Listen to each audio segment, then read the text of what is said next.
Berätta lite om din nya bok, Kristina.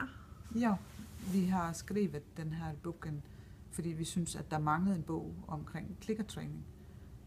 Og den er i 5 dele. En teoridel, som går dybt i teorien bag klikkertræningen. Så er der en værktøjskassedel, som handler mere om teorien på et mere brugbart niveau. Og så har vi 3 dele, som handler om hundens uddannelse. Ja. Hur kom det sig att du skrev en bok just om klickerträning? Jamen det er fordi, jeg elsker klikkertræning, og jeg synes, at klikkertræning er den bedste måde at arbejde med hunden på. Jeg synes, at jeg kan godt lide, at hunden den tager initiativ selv, og at den bliver glad og får en masse selvtillid, og det er en del af det, vi arbejder med i vores system. Det system, som vi baserer vores træning på, der gør vi rigtig meget for at få hunden op i selvtilliden og få en masse empowerment i træningen. Ja.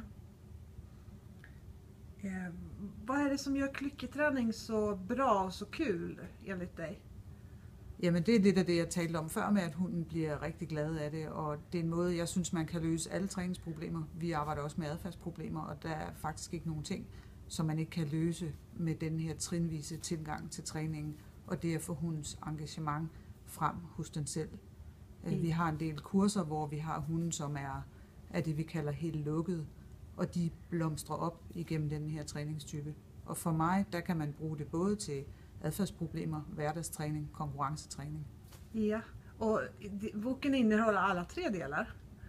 Ikke så meget adfærdsbehandling. Det gør den ikke, men den indeholder også hverdagstræning, hvis man gerne vil arbejde med nogle problemer, man har i hverdagen med, at hunden trækker i snoren, drar i bandet, eller at den stjæler mad, eller sådan nogle ting. Så er det også med i den her bog. Du ska ju alldeles snart tävla VM med din hund. Har du tränat henne enligt det här systemet? Ja, det har jeg. Der er nogle detaljer, som vi har tilføjet efter bogen er blevet til. Hun er jo næsten 6 nu. Ja. Men hun er trænet op efter det her system, og det er Louisa Vibros hund også, som også skal til VM fra Danmark. Ja. Så det er testet både på hende og på vores egen kursister. Vad har du för förväntningar på årets VM?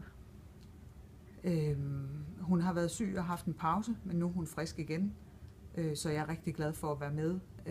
Og jeg vil selvfølgelig gøre det så godt, som vi overhovedet kan.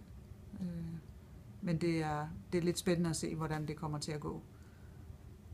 Ja, och vi svenskar är ju otroligt nyfikna på det. Har Danmark ett bra lag i år? Ja, det tror jeg faktisk, vi har. Jeg tror, vi har et rigtig bra lag. Jättemycket lycka till och tack så mycket. Tak.